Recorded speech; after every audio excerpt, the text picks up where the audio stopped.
The good news is that even as a coaching leader, you don't have to have all the answers. Whether you're a manager leading a team, a parent raising a child, or a friend asked for advice, someone in the world is looking to you to help guide them on a path. Most people think of coaching as telling and giving instructions. Yet, telling others what to do only goes so far. It works okay when the question is straightforward and the answer is obvious. Often, coaching questions are complex, and there is often more than one right answer. And your job is to help your coachee think rather than think for your coachee. I am Marianne van Zyl, a soft skills coach and facilitator that has a sound understanding of needed traits for interpersonal, life, and workplace effectiveness and resilience. Remember to check out my other lessons in this course on coaching skills for leaders. Like listening, one could argue that asking questions is also a basic conversational skill. This lesson considers the skill of asking powerful, thought-provoking questions for the purposes of coaching. There is a discussion of particular types of questions appropriate to specific coaching situations, because asking questions is at the heart of great coaching. They are the tools of the trade. The objective of this lesson is to have the ability to ask questions that reveal the information needed for maximum benefit to the coaching relationship and the coachee. So after this lesson, you will understand the focus and function of coaching questions. You will be able to explain the different types of questions. You will be able to consider what type of questions to avoid, and you will be able to categorize the types of coaching questions. So let's jump in. The use of questions in coaching may be different from their use in our everyday lives. In coaching, questions can be used in multiple ways. They can be used to clarify, provoke new thoughts, challenge, and elicit information. As said before, even as a coaching leader, you don't have to have all the answers, because a great coach inquires, that is, asking powerful questions to uncover what's really important. Then enable others to tap into their own knowledge and expertise. Powerful questions are open-ended and asked with genuine curiosity. The next time you feel compelled to quickly jump in with ideas and suggestions, first get truly curious. Bob Thompson provides a thought-provoking challenge when he suggests that we should ask questions with no attachment to the answer.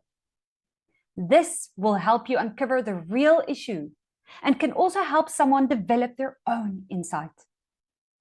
As coaches, we need to move away from questions that help us to understand a situation or provide a solution. This can be a liberating experience, allowing us to focus more intently on helping the coachee to increase their own awareness of the situation. Another way to orientate us to powerful questioning and to seek to understand the focus of coaching questions, Nancy Klein assists in this mindset with her following statement. She says, "One of the most valuable things we can offer others is the framework in which to think for themselves." Consequently, the focus of coaching questions during a coaching conversation is that the coachee must be considered an expert in their story and answer. As a matter of fact, in coaching relationships, each coachee is perceived as the sole person capable of finding original and appropriate answers to achieve their personal or professional objectives. Given this coachee expertise, it is futile to think that in the course of any coaching process, coaches will find answers or options that their coachees have not already considered and brushed aside. The coach needs to allow for new thinking. Consequently, it is not a coach's job to ask numerous questions aimed at finding solutions that the coachee has already processed backward and forward to no avail. For a coach, it is necessary to consider that all the ideas and options have already been considered by the coachee and have been rejected. Consequently, humility is needed in any coaching conversation, given that coaches, by definition, are no fools. And finally, we want to really help the coachee focus on their issues or ambitions with a creatively different perspective. It is not a coach's job to have a pocket full of powerful or very tricky questions. The function of a coaching question is not to demonstrate a coach's supreme creativity or outstanding intelligence. Furthermore, when a coachee does not easily find answers to issues, it is ineffective to search in the same way or place as the coachee has already done. It is useful, however, to help the coachee reboot their way of defining or considering the issue. Consequently, a coaching approach is to question the coachee's frame of reference. Coaching questions that are considered to be powerful are precisely those that jolt coachees into reconsidering the way they define a problem, perceive an issue, or envision an ambition. There is an art to coaching. Coaching questions are not presented to elicit more information from the coachee, but rather to provoke the coachee to think, feel, or react differently to the issue at hand. Consequently, a coach does not focus on the technical details of a coachee's specific problem at the risk of also becoming a prisoner to that same limiting frame of reference. Instead, the coach explores the general framework that underlies the way the coachee considers an issue and the way the coachee searches for options in order to help expand those processes. In fact, this rebooting of coachee frame of reference, or this change of perspective, is precisely what will permit them to suddenly discover totally new approaches to define and solve their own problems. Yet this coaching approach is sometimes relatively difficult to implement because numerous coachees feel the imperative need to give coaches a complete inventory of the long, painful path that has led them to their issue, as well as coaches that often seek to acquire ineffective, over-detailed information on their coachee's perception of their problems and environments in order to understand why they are stuck. And this is not useful, because this paradoxically causes the more coachees define their issue to a coach or anyone else, the more they reinforce that limiting frame of reference. And note also that coaches who do not know how to ask the right coaching question also tend to elicit more and more ineffective information from coachees with content-oriented questions. And they thereby unknowingly help coachees reinforce that restraining perspective. So consequently, the correct coaching attitude consists in accompanying the coachee without ever totally adhering to the underlying frame of reference and mindset. So a coach is to help coachees question that frame of reference and perceive their environments from totally new original angles, their issues under different light. Powerful coaching questions are those that transform frames of reference and allow the coachee to act differently and grow taller. That makes it important for the coach to be able to determine what type of question will be most helpful in different situations and also what to avoid. What is helpful to this extent, though, is to remember to consider the conversational process, that is, the GROW model we talked about in a different lesson, and see that some types of questions are more appropriate at certain stages. In starting off, we look at how to grow in asking powerful coaching questions, and an important consideration in order to do this is to adopt to a future and solution-oriented coaching strategy. This means the coaching conversation's goal is always aligned to the solution-oriented future desired outcome, not focused on what the coachee wants to move away from or fix. We are going to shortly discuss 3 powerful coaching questions useful in most conversations.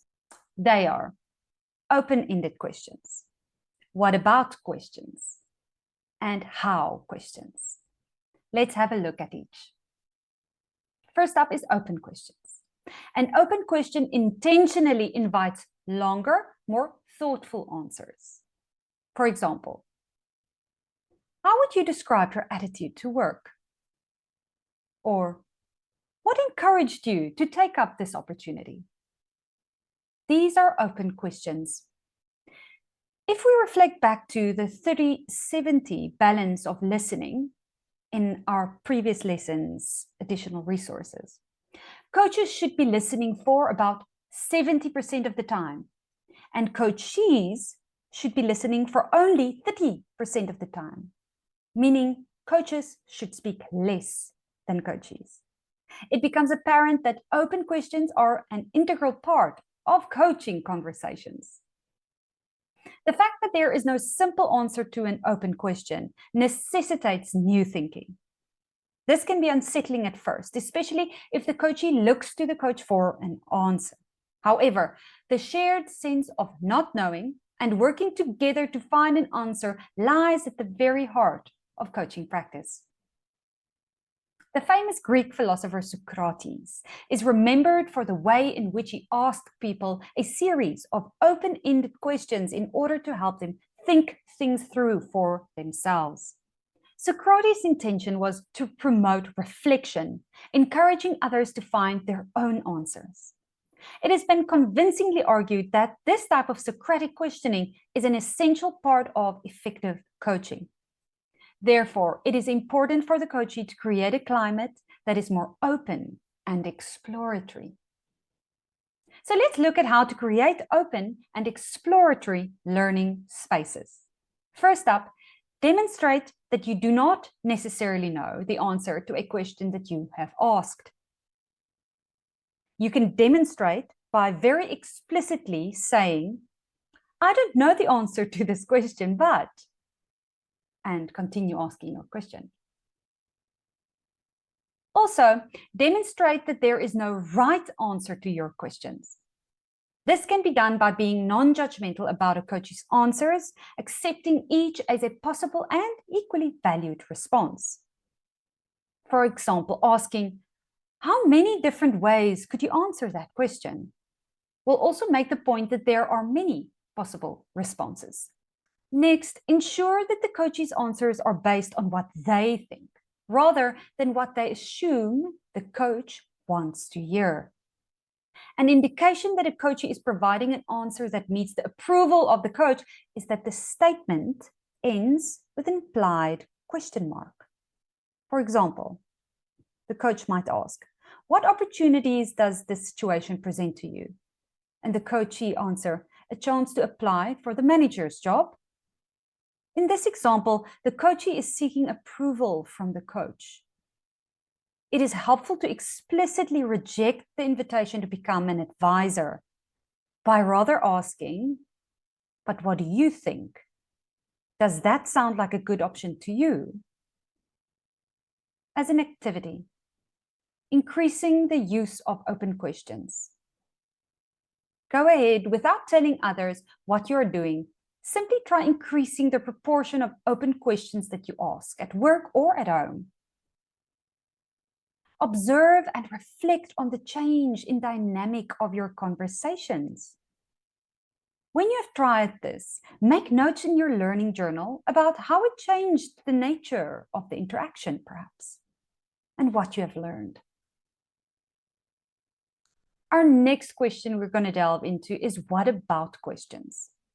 This means, in any given situation, in order to open up coachee thinking about their motivation or reason for being in a situation they are in, or if they're wanting to have a different situation or perspective, it is useful asking the what about that is important to you question.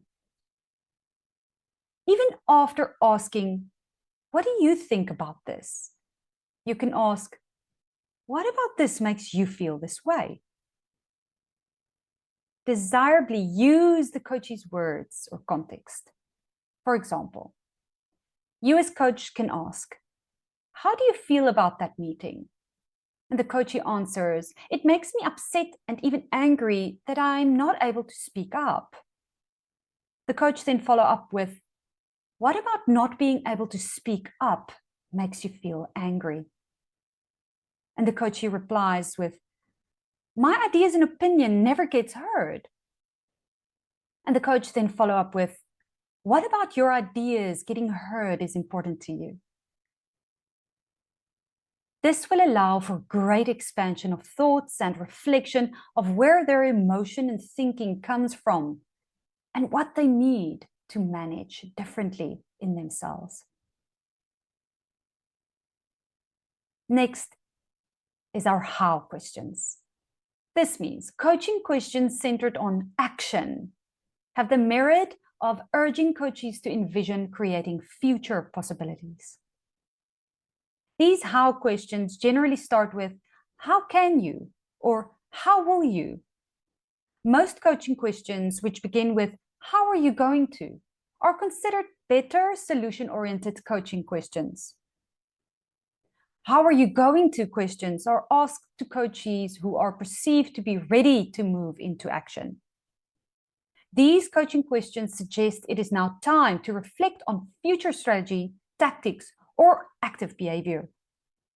This assumption should have been confirmed by work preceding the coaching question, in which case the question is considered neutral. Because if, however, a coachee has not given any indication of readiness to start moving into action, this how coaching question may direct the coachee towards defining specific action a little bit too early. So if it is prematurely asked, the question how to can be considered rather directive and can therefore be inappropriate. So for example, consider the two following questions. First up, do you plan to explain your point of view to your boss? This question is simple, analytical, and neutral, and aims for a yes or no answer. Do you plan to suggests the coachee consider the opportunity to implement action or not? It may elicit coachee dialogue on the advantages and disadvantages of an action, which in effect temporarily postpones the decision to act. That could be opportune if the coachee is not ready to envision action, or unfortunate if the coachee finds comfort in postponing decisions. The next question is, rather, how can you appropriately explain your point of view to your boss? This question is considered simple, active, and subtly directed. Starting with how, the question presumes there is going to be an explanation. The question is focused on how the coachee will explain. The coaching question suggests the coachee should prepare to implement action. In effect, the decision to act is already made. So if the coachee is not ready to move forward, the coach may be prematurely pushy. If, however, the coachee is ready to move on, then the opportune coaching question suggests it is time to define effective strategies and behavior, and it is good. So now that we've done how to ask the powerful questions, let's consider what type of questions to avoid. They are closed questions, leading questions, why questions, and when questions. Let's have a look at each. A closed question is one that can be answered with a single word, a yes or a no, or a short phrase. Generally speaking, they are straightforward to answer and can provide the questioner with specific information, facts, and numerical data. For example, how often do you exercise in a week? Or can you speak Arabic? They are closed questions. The benefit, however, of a timely closed coaching question can provoke or confirm a decision or a conclusion. Yet, a premature closed question can reveal coach impatience or a lack of coachee readiness to decide. A next question to avoid is leading questions. A leading question is one that manipulates the coachee to think in a particular way. Some leading questions actually contain the preferred answer within them. For example, would it be helpful if you spoke to your colleagues about the proposed changes? Is a leading question. Although framed as a question, there is a clear suggestion. Speak to your colleagues about the proposed changes, embedded in the sentence. Leading questions are manipulative and should not be used in coaching. Leading questions are possibly the most challenging traps for novice coaches. It seems that now it is commonly accepted that one of the best ways of helping someone is to give advice about what to do. But to conclude, leading questions are not considered very effective coaching questions or ways to help people move forward. So as novice coaches, become aware of a tendency to give advice or provide solutions. However, the intention to solve the coachee's problem can sometimes be apparent when a coach replaces the advice or suggestion with a leading question. For example, if the coach thinks that the coachee should not respond to work-related messages, they ask, is there any way of switching your mobile phone off over the weekend? It looks like a simple closed question, but is there more to it? In any case, coaching is about allowing others to find their own way forward, not telling people what to do or pointing out obvious solutions. That can come out in their own options finding when we are at the option stage in the GROW model. So relax. As an activity, as you start your coaching conversations with others, be aware of your tendency to give advice or provide suggestions and then asking a leading question to try and cover it up. So it is very normal for novice coaches to fall into these traps in the early stages. So firstly, make a mental note every time you find yourself giving advice or asking a leading question. Then reflect on how often this happens. Reflect then on your intentions. What was the reasons that you felt compelled to provide advice? And what was driving you to ask a leading question? And then what can you do the next time that you are tempted to lead or give advice so that you can implement it? Another activity is a celebratory one. Celebration activity is to establish intention. Notice when you have withheld advice, we want to celebrate that. So firstly, be alert for situations in which you have wanted to give advice, but managed to withhold it. Well done. Think about how did it feel to withhold advice? And what was the outcome? The reason for this is this will motivate you to not be tempted to give advice or provide solutions next time. Next question to avoid is the why question.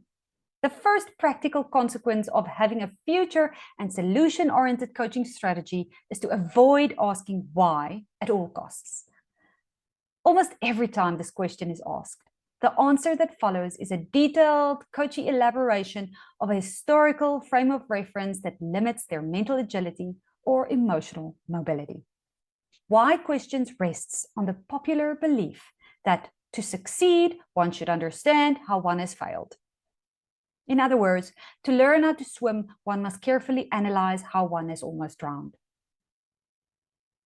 In effect, why questions only let coachees become defensive and meander within their same old limited past frame of reference as to give justification to why they failed.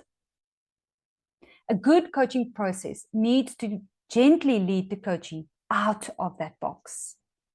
More often than not, the why question reveals that coaches are completely caught up in the coachee issue, ineffectively trying to understand the coachee context. Please read some more on this in the lesson notes, additional resources. Next question to avoid, when questions. Impatient coaches often ask when questions much too early in the coaching conversation. They aim for rapid action plans to satisfy their own need to be useful and to end the session with measurable results. If you struggle with this very real issue, rather replace "when will you do this by" with "where is the best place to do this?" if you have to. Thus, indirectly using the concept of time-space to bring a practical conclusion. Indeed, when a coachee decides where to do something, an appropriate time will usually come up along with the chosen location. So let's move on. As stated, powerful questions are open-ended and asked with genuine curiosity. Here are some categories of powerful questions for you to memorize and practice. Let's have a look. The first category of questions is to build understanding. Ask these questions to uncover what is important for somebody. Here are some examples. What matters to you right now? Or, what opportunities are you seeing? The next category is to set direction. Ask these questions to shift focus from what's wrong to what's possible. Here are some examples. What is the best possible outcome? And how will you know you've succeeded? The next category is to shape options. Ask these to generate ideas. Remember earlier when you wanted to ask a leading question or give advice? Wait for this stage, in the option stage, so that you can ask these questions to generate ideas for themselves. Examples are, what have you tried? What options do you have? What would you have to believe for this option to be right? The next category is to define next actions. Ask these questions to clarify what should happen next. Examples are, what are you taking forward from this conversation as a next step or new way of thinking? And what support do you need? Where will you get it? The next category is questions aimed to clarify. These type of questions are aimed at getting behind the concepts that underpin your coach's thought processes. For example, what does that mean to you? However, apart from information gathering, they give you the opportunity to gain an understanding of your coach's way of thinking. Next category is questions aimed at uncovering assumptions. Most people make assumptions about themselves, others, and the world in general without ever realizing they do this or questioning these. For example, what are your colleagues doing that makes you think you are not doing a good job? For example, what would happen if you said no? The next category is questions that look for evidence. Following on from the concept that all human beings make assumptions, the next stage is to help the coachee consider what evidence they use that underpins their reasoning that might be faulty, or give insight to reasons why they think the way they do. Individuals often think they have sound evidence for a course of action or a belief, when in fact their thoughts are not well informed at all. For example, how do you know that to be true? It's a good question to ask. The next category is questions that challenge the coachee's point of view in a respectful manner. These types of questions are aimed at helping coachees consider alternative positions as a way of reframing thoughts while also helping the coachee develop a better internal mechanism on which to base future thinking. For example, the question is, what other factors could have contributed to this situation? Next category is questions that evaluate consequences and implications. These type of questions considers the potential outcomes and associated implications of a course of action. For example, what would happen then? I trust this was helpful for you. Please memorize them and practice them to get to your style of asking them. In conclusion, don't be too hard on yourself if it takes time to develop the art of asking questions.